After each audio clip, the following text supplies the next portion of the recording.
Hello everyone. तो आज हम बात करेंगे स्पेशली आईवीएफ की और एम्ब्रियो ट्रांसफ़र के बाद की, क्योंकि गर्मी का मौसम है और गर्मी बहुत ज़्यादा हो रही है। ग्लोबल वार्मिंग की वजह से हर साल गर्मी ज़्यादा ही पड़ रही है, तो इस साल भी गर्मी पहले से ज़्यादा हो रही है। तो ऐसे में जो है एम्ब्रियो ट्रांसफ़र के बाद कुछ खास बातों का आपको ध्यान रखना चाहिए, खाने में ध्यान रखना चाहिए, तो मैं अभी बताने वाली हूँ इस वीडियो में। तो चलिए वीडियो स्टार्ट करते हैं। तो देखिए, सबसे पहले गर्मी जब होती है तो अगर आपके घर में एसी है तो आप ज़्यादा टाइम या फिर आप जब भी जॉब पे भी जा रहे हैं तो आप एसी में रहिए, यानी कि गाड़ी में भी एसी हो, और जहाँ पर आप खासकर दोपहर के टाइम पे घर में भी हैं तो आप ज़्यादातर एसी में रहिए। उससे देखिए ओवरऑल हीट जो है बॉडी में प्रोड्यूस नहीं होनी चाहिए, क्योंकि इम्प्लांटेशन का टाइम आपका होता है और उस टाइम बॉडी को ओवरऑल ठंड चाहिए होती है, ठंडक चाहिए होती है, आई मीन। तो आप ज़्यादातर एसी में रहेंगे दोपहर के टाइम पर, खास करके मैं बात कर रही हूँ। नंबर 1। नंबर 2, आप कोई भी चीज़ जो गर्म तासीर की होती है वो नहीं खाएंगे।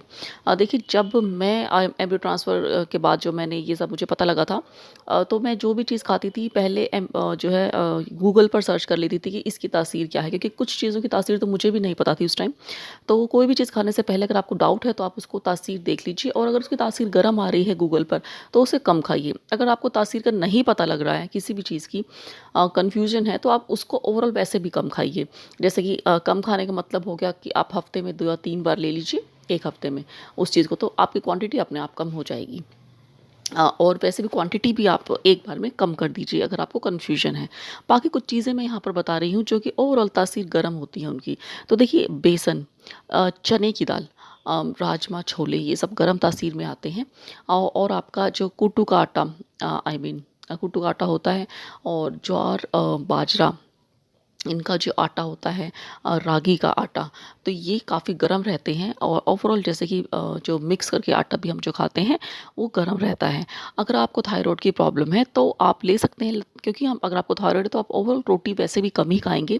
तो आप अपने डॉक्टर से इस बारे में सलाह ले सकते हैं, क्योंकि उसमें आपको जो है मिक्स करके आटा ही खाना होता है। तो जो मैंने आपको तासीर जो गर्म बताई है, वो अगर आप ले रहे हैं तो अपने डॉक्टर से पूछ कर लीजिए अगर आपको थायराइड है।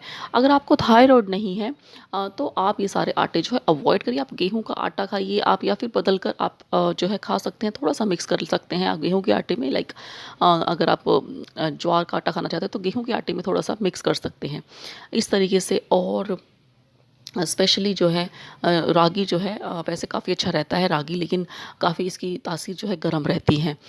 इसके अलावा जो ड्रम स्टिक्स होती हैं, जैसे कि हमारे जो सांभर में जो काफ़ी ज़्यादा डाला जाता है, तो फिर आप उस ड्रम स्टिक्स की जो है वो भी गर्म रहता है काफ़ी।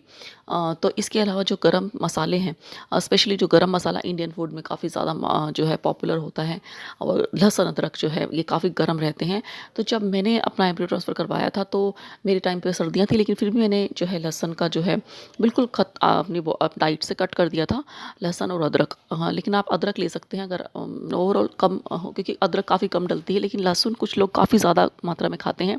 तो लहसुन जो है वो आपको कम कर देना है, या फिर बंद कर सके, क्योंकि बहुत ज़्यादा गर्मी है, दोपहर के टाइम पर आप इसे कम कर सकते हैं।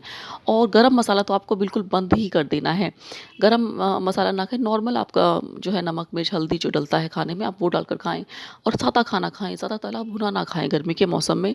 वैसे भी एम्ब्रियो ट्रांसफ़र के बाद आपको तला भुना नहीं खाना होता है, सिंपल सादा घर का बना हुआ खाना जिसमें गरम मसाले ना हो, ज़्यादा लहसुन ना हो, ये सब आपको खाना है।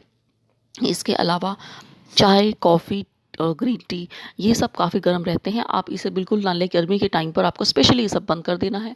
अगर आपका सर्दी में भी हुआ है तब भी आपको चाय, कॉफ़ी, क्योंकि उसमें कैफ़ीन होता है, तो आपको इसे बंद कर देना है। ग्रीन टी भी आपको बंद कर देनी है, क्योंकि इम्प्लांटेशन के टाइम पर जो है आपको गर्म चीज़ें जो है नहीं लेनी होती हैं, और इसमें चाय, कॉफ़ी में तो वैसे भी आपको बंद ही कर देनी है।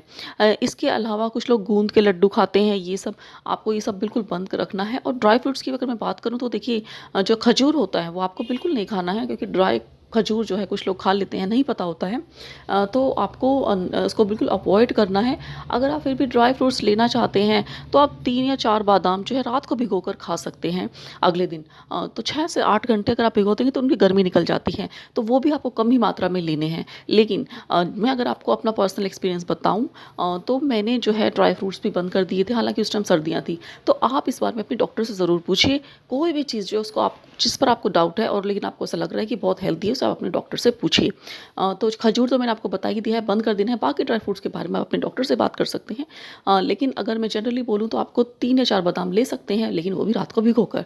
उससे भी अच्छी बात ये होगी अगर आप डॉक्टर से बात कर लें, जब आपका एम्ब्रियो ट्रांसफ़र होता है उस टाइम आप पूछ सकते हैं।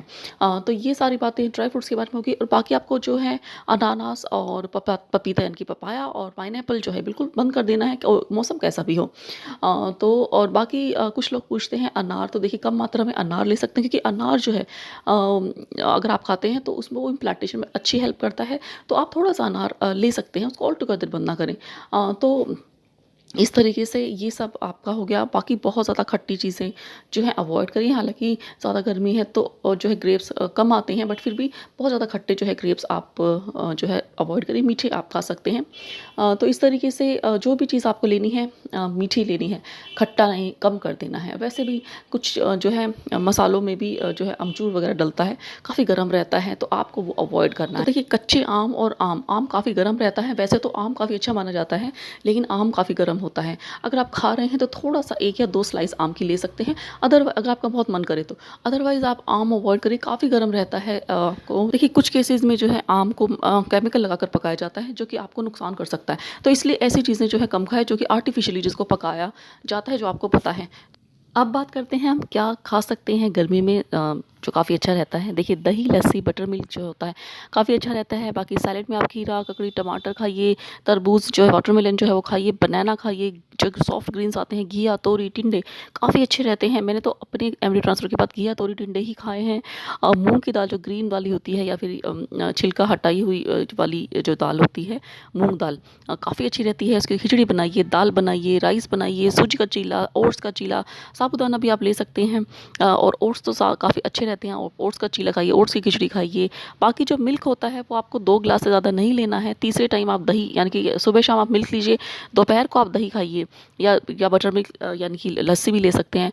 तो इस तरीके से आप क्योंकि मिल्क में जो होता है आजकल गाय भैंस का हॉर्मोन्स देकर जो है निकाला जाता है, तो वो हॉर्मोन्स आपको जो है नुकसान कर सकते हैं। इसलिए 2 ग्लास से ज़्यादा दूध ना लें और दही लें। तो आपको मेनली रेड, येलो और ऑरेंज कलर की चीज़ें ज़्यादा खानी है। गरम तासीर की छोड़कर जो नॉर्मल चीज़ें होती हैं वो खा सकते हैं। अगर आपको कन्फ्यूजन है तो आप गूगल पर तासीर कहकर सर्च कर लीजिए, तो उससे आपको पता लग जाएगा। बाकी आपको किसी भी ड्राई फ्रूट्स के बारे में आप डॉक्टर से बात करिए, जो मैंने आपको जिस तरीके से बताया है। तो अवॉइड करने वाली चीज़ें खाइए और बिल्कुल रिलैक्स रहेंगे। आप मेडिटेशन करिए, रिलैक्स रहिए। अगर आप मेडिटेशन करते हैं तो आपका स्ट्रेस लेवल कम हो जाता है। स्ट्रेस लेवल कम हो जाता है तो आपके हार्मोन्स बैलेंस रहते हैं, और जो है आपकी इम्प्लांटेशन के चांसेस काफ़ी बढ़ जाते हैं। और उससे उलट अगर आप स्ट्रेस लेते हैं, आप बार-बार सोचते हैं पता नहीं होगा या नहीं होगा, मेरे ये सिम्पटम है, मेरे वो सिम्पटम है। इन चीज़ों पे अगर आप ध्यान फ़ोकस करेंगे तो आपके जो है इम्बैलेंस हो जाएँगे हार्मोन्स, और उसकी वज़ह से आपकी इम्प्लांटेशन फ़ेल हो सकता है। तो मेडिटेशन बहुत ज़्यादा ज़रूरी है। अगर आपको मेडिटेशन आता है तो आप करिए, अगर आपको नहीं आता है तो मैंने अपने चैनल पर guided meditation specially for pregnancy डाला है, कंसीव करने के लिए, तो आप वो सुनिए। उससे काफ़ी ज़्यादा आपको कोई मेहनत नहीं करनी, आपको सिर्फ सुनना है बैठकर, आइज़ क्लोज़। तो देखिए इसके अलावा जो है बाहर का आपको खाना नहीं खाना है, जो कि हमेशा ही मैं अपनी वीडियोज़ में बताती हूँ। कोई भी तरीके का बाहर का खाना आपको नहीं खाना, तला हुआ, भुना हुआ खाना नहीं खाना, चाइनीज़ फूड नहीं खाना है, जो कि मैं स्टार्टिंग में बताना भूल गई। चाइनीज़ फूड में जो एजिनोमोटो होता है वो इम्प्लांटेशन के लिए बिल्कुल ठीक नहीं है, आपको वो बिल्कुल अवॉइड करना है ऑल टुगेदर। तो इस तरीके से आई होप आपको उससे कुछ हेल्प मिली होगी। आप जब भी बात लेते हैं, बात लेने के ऊपर देखिए काफ़ी बार मुझसे सवाल पूछे गए हैं कि आप कैसे ले सकते हैं। आप बैठकर जो थोड़ी-सी ऊँची जो होता है, आपका स्टूल जो है काफ़ी थोड़ा-सा ऊँचा होता है बाल्टी के लेवल का, अगर आप उस पर बैठ के नहाते हैं तो आपको ज़्यादा झुकना नहीं पड़ेगा। अगर आप शावर लेते हैं तो ये काफ़ी अच्छा रहेगा। तो इस तरीके से आपको अपने पेट पर, कोई भी जिससे पेट पर थोड़ा-सा भी प्रेशर पड़े, आपको वो काम अवॉइड करना है, भारी काम सारे अवॉइड करने हैं। तो इस तरीके से जिस भी काम पर थोड़ा एक्सर्शन होता है वो आपको नहीं करना है, जिम नहीं करना है, आपको कपालभाति नहीं करना है। आप थोड़े बहुत ब्रीदिंग एक्सरसाइज कर सकते हैं, लाइक अनुलोम-विलोम आप कर सकते हैं, वो भी धीरे-धीरे, लेकिन आपको कपालभाति जिससे कि पेट पर थोड़ा-सा भी प्रेशर पड़े, आपको वो काम नहीं करना है, वो एक्सरसाइज भी नहीं करनी है। तो कोई भी भारी सामान आपको नहीं उठाना है, पुश अप पुल नहीं करना है, अपना ध्यान रखना है, आपको स्ट्रेस फ्री रहना है। तो आप अगर इन चीज़ों का ध्यान रखेंगे तो काफ़ी अच्छी